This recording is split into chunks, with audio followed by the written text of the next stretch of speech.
विधायक जिता करके ले जाएंगे साथियों। 1 लाख वोटों से बाबा साहब अम्बेडकर ने सिर्फ संविधान नहीं लिखा, इस देश के 85% दलितों, पिछड़ों, आदिवासियों और महिलाओं के आने वाले भविष्य को लिखने का काम किया है। समाज में जन्मे सभी संतों, गुरुओं और महापुरुषों के चरणों में नमन करते हुए भारतीय संविधान के निर्माता परम पूज्य बाबा साहेब डॉक्टर B.R. अम्बेडकर जी के चरणों में नमन करते हुए बहुजन समाज के मसीहा, बसपा के संस्थापक आदरणीय साहब श्री काशीराम जी के चरणों में नमन करते हुए आयरन लेडी और बहुजन समाज पार्टी की राष्ट्रीय अध्यक्ष, पूर्व मुख्यमंत्री उत्तर प्रदेश आदरणीय बहन कुमारी मायावती जी की लंबे उम्र की कामना करते हुए और आज के इस कार्यक्रम के मुख्य अतिथि माननीय CL बंसाकर जी, कार्यक्रम के विशिष्ट अतिथि माननीय मनोज अहिरवार जी, घनश्याम बाबू जी एवं हमारे बीच पधारे सागर जिले के अध्यक्ष माननीय मूरत सिंह यादव जी और सभी मेरे छोटे बड़े कार्यकर्ता एवं जाबाज कार्यकर्ता साथियों,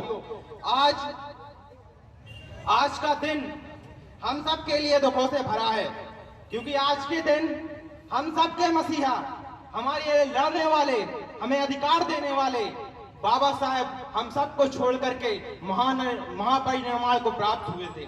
साथियों, आज का दिन बहुत बड़ा दुख का दिन है, क्योंकि आज ही के दिन 6 दिसंबर 1956 को बाबा साहब हम सबको छोड़ करके चले गए थे। तो सर्वप्रथम मैं बाबा साहब को नमः श्रद्धांजलि अर्पित करता हूं। साथियों, बाबा साहब ने हमारे हजारों सालों की गुलामी को खत्म करने का काम किया।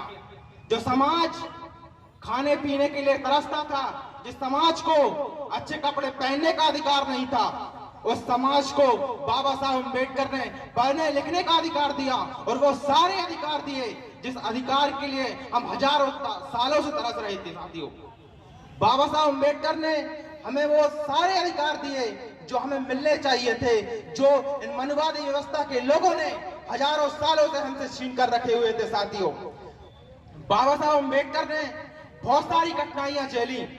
उनको क्लासरूम के बाहर बैठकर पढ़ने दिया जाता था, क्लास के अंदर बैठने तक नहीं दिया जाता था, और स्कूल में जो मटका होता था वो उससे पानी नहीं पी सकते थे। कई बार कई दिन निकल जाते थे और वो स्कूल में पानी नहीं पी पाते, प्यासे ही बैठे रहते थे। इतनी परेशानियां झेलने के बाद जब बाबा साहब अम्बेडकर पढ़ करके आए तो वो एक नौकरी करने लगे, वो बैंक बड़ौदा सरकार में नौकरी करने लगे। वहां पर भी उनको चपरासी फाइल फेंक करके दिया करता था। उसके बाद बाबा साहब ने सोचा कि इससे काम नहीं बनने वाला, अब मुझे कुछ बड़ा करना होगा, और उस समय बाबा साहब ने गुजरात में ये संकल्प लिया कि आज जो जुल्म और जाति मेरे साथ हुई है, जो पढ़ने के लिए मुझे तरसना पड़ा है, उन सारे कामों को अब मेरे समाज के किसी साथी को नहीं करना पड़ेगा। और उन्होंने ये संकल्प लिया कि अब मैं कुछ ऐसा करके जाऊंगा कि बाबा साहब के जो बच्चे हैं, जो हमारे समाज के बच्चे हैं, वो कभी भी इन सारी परेशानियों से नहीं गुजरेंगे जो परेशानियों से मैंने गुजरा। फिर बाबा साहब अम्बेडकर ने इस देश में जो हजारों सालों से मनुवादी व्यवस्था लागू थी, उस व्यवस्था को उखाड़ के फेंका और 1926 में मनुस्मृति को जला करके यह ऐलान कर दिया यह बहुजनों का राज आने वाला है। और उसके बाद बाबा साहब अम्बेडकर ने संविधान लिखा, और बाबा साहब अम्बेडकर ने सिर्फ संविधान नहीं लिखा, इस देश के 85% दलितों, पिछड़ों, आदिवासियों और महिलाओं के आने वाले भविष्य को लिखने का काम किया है। आज अगर हम पढ़ रहे हैं, सुख सुविधाओं से रह रहे हैं, तो यह बदौलत है बाबा साहब अम्बेडकर की, क्योंकि अगर बाबा साहब अम्बेडकर ना होते तो शायद हम लोगों को यहाँ बैठने का या मुझे बोलने का तक अधिकार नहीं मिलता। साथियों, लेकिन साथियों, बाबा साहब अम्बेडकर ने जो संविधान हमें दिया, वो संविधान बहुत बड़ी मशक्कत से बनाया था। जिन मनुवादी व्यवस्था के लोगों से लड़ करके बाबा साहब ने वो संविधान हमें दिया था, आज वो मनुवादी व्यवस्था के लोग इस देश की सत्ता पर जाकर बैठ गए हैं, और इस सत्ता पर जाने के बाद ये पूरी तरह से तैयार हो चुके हैं कि बाबा साहब के संविधान को बदला जाए, बाबा साहब के संविधान को बदला जाए। और ये इस कोशिश में है कि कब बाबा साहब के अम्बेडकर जी के संविधान को खत्म किया जाए। साथियों, जब बाबा साहब अम्बेडकर ने संविधान बनाया तो उन्होंने कहा था कि ये कारवा जो मैंने शुरू किया था, मैं बड़ी मुश्किलों से यहाँ तक लेकर आया हूँ। अगर मेरे अनुयायी इसे आगे ना ले जा सके तो कम से कम पीछे मत हटने देना। साथियों, अगर यह संविधान मिट गया, अगर यह संविधान खतरे में है, अगर यह संविधान बदला गया, तो बाबा साहब अम्बेडकर का कारवा खत्म हो जाएगा। साथियों, हम सभी को समझने की जरूरत है, क्योंकि अगर हम आज नहीं समझे तो यह संविधान खत्म हो जाएगा। बाबा साहब का जो संविधान है वो खत्म हो जाएगा, कारवा खत्म हो जाएगा। तो साथियों, मैं आप सभी तक कहना चाहता हूं कि शुरुआत करो इस महासमर की और संकल्प लो कि जब तक बाबा साहब अम्बेडकर का कारवा पूरा नहीं हो जाता, हम किसी हद तक रुकेंगे नहीं और इस देश में बहुजन समाज की सत्ता स्थापित करके इस देश में भारतीय संविधान को पूर्ण रूप से लागू करेंगे। साथियों, हम सब बहुत कोशिश करते हैं कि हमारे समाज के साथ अन्याय ना हो, अत्याचार ना हो, फिर भी होता है, क्योंकि मान्यवर साहब काशी आमदी ने एक बात और कही थी। साथियों, जो कौम हुक्मरान होती है उसके साथ अन्याय अत्याचार नहीं होता, जो कौम हुक्मरान होती है उसका शोषण नहीं किया जाता। इसीलिए साथियों, मैं आप सभी से अपील करता हूं कि पूरी ताकत लगा दो और अपनी खुद की सरकार बनाओ, और क्योंकि जब तुम हुक्मरान बन जाओगे तो फिर तुम्हारे साथ अन्याय अत्याचार नहीं होगा। साहब ने एक बात और कही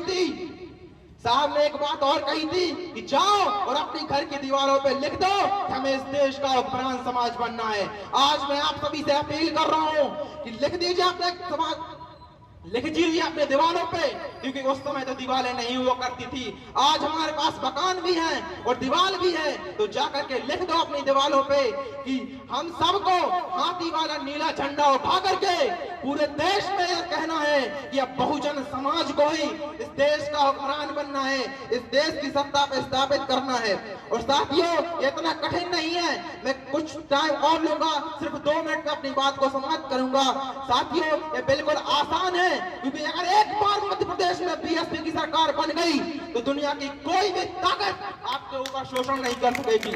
और साथियों, मैं एक ऐसा तरीका आपको बता रहा हूं कि उससे सरकार भी बनेगी और हम इस देश की सत्ता पे काबिज भी होंगे। साथियों, जैसा कि हमें पता है कि बहुजन समाज पार्टी देश की तीसरी सबसे बड़ी पार्टी है। हमें 230 विधानसभाओं में कम से कम 2000 वोट हर जगह पे मिलते हैं। अगर हम बंडा की बात करें तो पिछली बार 2018 में हमें 8000 वोट मिले, उससे पहले 20000 वोट मिले।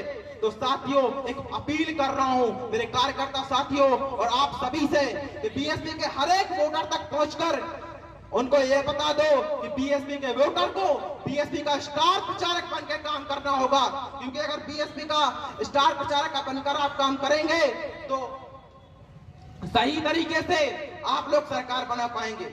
आपको करना क्या है, अगर 8000 लोग आप बीएसपी को वोट देते हैं तो इन 8000 लोगों तक ये पहुंचकर समझा देना है कि आप सिर्फ 15 लोगों तक बहुजन समाज पार्टी की विचारधारा पहुंचाइए। अगर वो 15 लोगों तक बहुजन समाज पार्टी की विचारधारा पहुंचाते हैं तो इस देश में 1 लाख वोटों से हम बंडा विधानसभा से अपना विधायक जिता करके ले जाएंगे। साथियों, 1 लाख वोटों से। साथियों, सिर्फ मैं एक बार और कहना चाहता हूं कि बीएसपी के वोटर को बीएसपी का स्टार प्रचारक बनना होगा। ये बात अपने दिलों में बिठा लीजिए। बस इन्हीं चंद शब्दों के साथ मैं अपनी वाणी को विराम देना चाहता हूं। जय भीम, जय भारत।